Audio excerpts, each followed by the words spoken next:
윤석열 대통령이 퇴임한 뒤 지내게 될 사저 경호시설을 신축하는데 140억 원 가까운 예산이 책정됐습니다.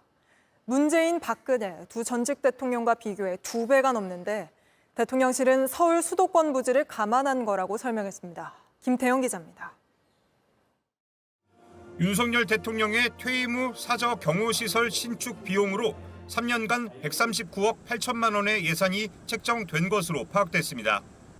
기획재정부는 2025년도 예산안에서 윤 대통령이 퇴임 후 거주할 사저 인근의 경호시설을 새롭게 짓기 위한 비용으로 11억 6,900만 원을 편성했습니다.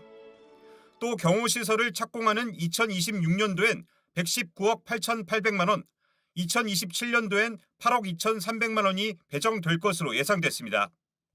야당은 사저 경호 예산이 문재인 전 대통령 62억 원, 박근혜 전 대통령 67억 원의 2배 이상이라고 지적했습니다.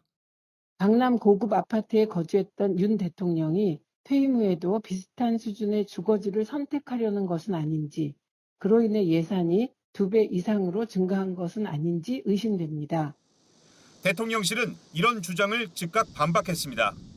대변인실은 주로 지방에 사저를 둔 역대 대통령과 달리 부지가 서울이나 경기에 위치할 가능성을 고려해 수도권 부지 단가를 잠정 반영한 것이라고 설명했습니다.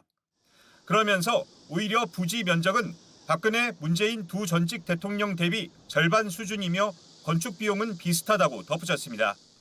대통령실은 아직 사저 위치가 정해지지 않았기 때문에 잠정 추산된 금액으로 확정된 것이 아니라고 됐습니다. JTBC 김태영입니다. 원래 이제 3년 차 때부터 퇴임 이후에 경호동을 짓는 것 예산까지 이렇게 마련해 놓나요? 예, 대략 3년 차쯤부터 아, 그렇습니까? 퇴임 후에 이제 사저 경호 이런 쪽에 대해서 이제 조금 슬슬 플랜을 짜야 된다고 할까요? 이제 이렇게 하긴 하는데요. 140억이면 굉장히 어마어마한 거죠. 아마 역대 최다액이 될 것 같은데 결국에는 이제 국민의 마음이 이런 겁니다. 지금 시금치가 한 단에 10,000원이거든요. 대파값 지금 5,000원, 10,000원 다시 생각하게 하는데 지금 이 정도면 추석 물가 지금 어마어마하게 올라가서 지금 이틀 남았나요, 추석이? 민생고가 굉장히 심합니다. 그런데다가 우리가 계속 얘기 나눴던 응급실 뺑뺑이 때문에 생사의 기로에 서 있는 그런 국민들도 많이 계시죠. 그리고 또 이 예산 관련해가지고 지금 해외 순방의 회당 비용이 50억 정도 계산이 된다는 거예요, 올해. 네. 대통령 부부. 그런데다가 권력기관 특활비도 지금 134억인가가 또 늘어나고 이런 것들에 더해서 지금 퇴임 후에 그 사저 경호비로 140억 일환이까지 이르는 것이고 심지어 양평이구나 막 끝내 이런 이제 결론에 이르르니까 양평 어디 뭐 수도권 얘기가 나오는 거 아닙니까 지금? 네, 추측이긴 하죠, 아직까지는. 그렇죠. 그러니까 보도된 걸 보면 국민들은 그렇게 판단하지 누가 직접 들은 사람이 누가 있겠습니까? 그러니까 그 문제만큼 결국 양평으로 가기 위한 것이고 사저 경호비에 140억이라니 이게 있을 수 있는 일인가? 무슨 일을 얼마나 잘했다고까지 이제 이르는 거죠. 그러니까 대통령이 정말 국민을 위해서 열심히 일하고 또 국정이 원활하게 돌아가면서 국민들이 웃음꽃이 만발할 수 있는 그런 3년이었다면 140억이 아니라 1,000억이라도 아이고 그러셔야죠 라고 할 겁니다 아마. 이거 국민들 등골 빼는 세금으로 다 하는 거 아닙니까? 그런데 지금 뭘 잘한 게 있다고. 국민들은 지금 응급실 이런 상황에 놓여져 있는데 라고 생각이 미치기 때문에 140억은 진짜 이게 말이 안 되는 거다라고 네. 비판할 수밖에 없는 거고요. 법적으로 하게 되어 있는 그런 절차이고 또 법적으로 사저 경호비 세금으로 하게 되어 있죠. 과거에 노무현 문재인 대통령 무슨 아방궁이니 뭐니 운운했던 비용도 이거의 절반이 안 되는 돈들이었잖아요. 그런 거 생각하면 반성해야 되고 사과해야 될, 좀 사과를 받아야 될 시점 아니겠습니까? 그런데 140억에 긴축재정 하겠다고 하고 뭐 짠물 막 이런 얘기 해가며 했던 이 정부의 태도를 봤을 때 140억은 섣불리 또 국민들이 선뜻 수긍하기 어려운 그런 액수라고 생각합니다. 예, 김윤영 의원님. 예. 지금 이게 확정된 금액은 아니잖아요. 일단 정부 지침에 따라서 대강 잡아놓은 거죠. 일단 사저 위치가 확정이 안 됐죠. 그게 예. 제일 커서 큰 거죠. 사저 위치가 확정이 안 됐기 때문에 금액 자체를 지금 추론하는 거고, 김유정 의원님 말씀대로 뼈아픈 지적 맞습니다. 그런데 비단 모든 정권의 경호동 퇴임 후 사저가 나올 때마다 이런 비난은 이어져 왔습니다. 네. 어느 정권이든 이 비난을 피할 수 없었던 건 사실이고요.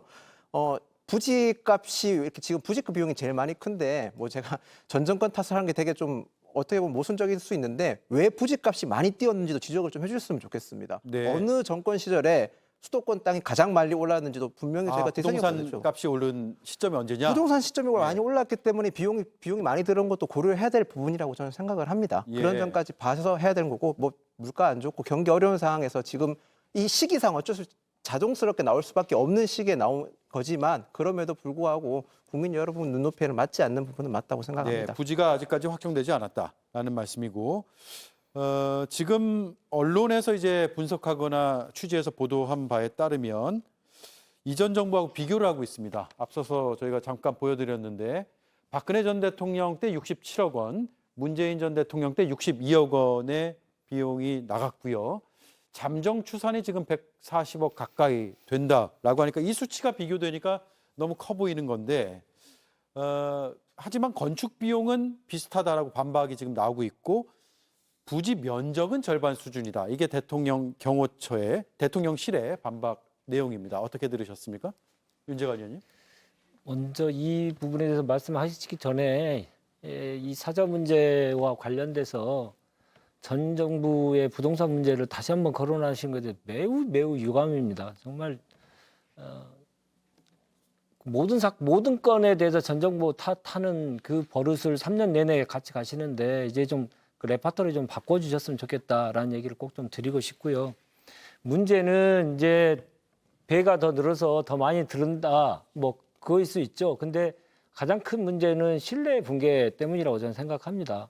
왜냐하면 이렇게 많이 들었는데 앞으로 더 들 거라고 생각이 들거든요. 140억만 들까? 라는 생각이 저는 제일 먼저 들었습니다.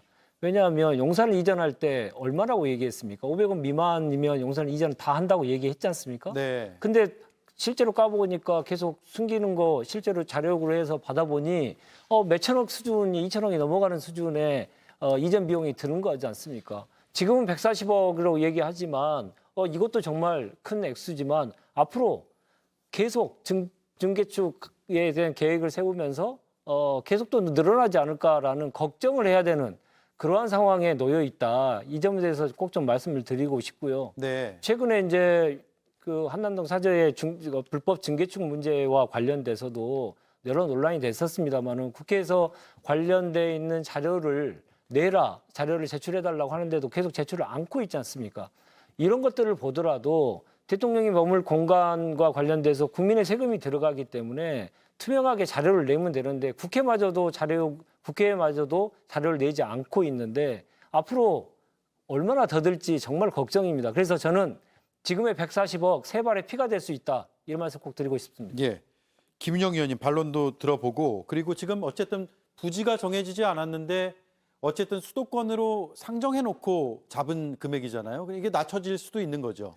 낮춰질 수도 있고 뭐 더 늘어나지는 못할 겁니다. 아무래도 지금 지적하신 부분 저도 다 공감합니다. 국민 눈높이에는 충분히 맞지 않는 부분이 140억이라는 돈이 적은 돈이 아니니까요. 그런데 과거보다 고려해야 될 부분도 많은 게 경호에 있어서 과거에 없던 경호 방식을 또 세워야 되거든요. 예를 들어서 뭐 드론이라든지 이런 위험도 예전에는 없었지만 지금은 그것도 대비를 해야 되니까 추가적으로 과거 경호보다 추가적으로 들어가야 될 비용도 더 많다는 점도 고려해 주시면 좋겠고 저는 경호처에서 이게 아무래도 부지가 빨리 정해져야 조금 더 진행이 되는데 통상적으로 대통령이 고향이나 이런 데를 많이 하시다 보니까 또는 기존의 대통령이 되기 전에 거주했던 지역으로 많이 가다 보니까 네. 지금 수도권으로 상정해서 하고 있는데 부지가 정해지면 아무래도 조금 더 구체적인 금액이 나올 거라고 예상합니다. 그렇군요. 대통령실의 입장을 들어보면은 수도권 부지 단가를 잠정 반영했기 때문이라는 설명인데 서울 수도권이 아니라 수도권이라고 해서 혹시 양평으로 가는 거 아니냐 이런 이제 언론의 추측들이 나오고 있거든요. 이른바 양평고속도로와 관련된 의혹도 있었고 김용남 의원님은 양평도 거론되고 있고 이런 이 사안에 대해서 어떻게 지금 바라보고 계세요? 우선 전임 대통령과 관련해서 박근혜 전 대통령의 경우에는 아마 제가 알기로는 저 예산은 집행은 안 됐던 예산으로 알고 있습니다. 잡아놓기만 했고. 예, 책정은 67억이 됐었습니다만 퇴임 과정에서 이제 탄핵과 이런 과정을 거치면서 실제로는 집행이 안 됐던 예산으로 알고 있고 지금 위치는 아직 특정 안 됐다. 근데 아마도 수도권이 될 테니까 많이 책정했다. 땅값이 비싼 수도권으로 옮겨갈 것을 예상해서 그 불필요한 논란을 왜 만들었을까라는 생각이 들어요. 그리고 네. 양평, 물론 뭐 양평도 위치에 따라서 다 다르겠습니다만 지금 경기도 이런 양평의 어떤 그 전원주택이나 이런 데 가격이 최근에 많이 폭락했거든요. 그래서 양평이나 어디 위치를 특정 안 한 상태에서 전임 대통령에 비해서 2배 이상의 예산을 지금 잡아놓을 이유가 있겠느냐라는 생각이 들어서 네. 위치 특정이 안 된 것이 아니고 아마 염두에 두고 있는 곳이 있는 거 아닌가. 근데 저 정도의 많은 예산을 책정하는 거로 봐서는 땅값이 저렴한 뭐 수도권의 외곽 지역이 아니고 아마 서울 근교 어디를 생각하고 있는 것이 아닌가라는 생각이 들어요. 그래서 네. 만약 정말 양평이라면 저렇게 많이 잡아놓을 이유는 없지 않나 싶습니다. 예.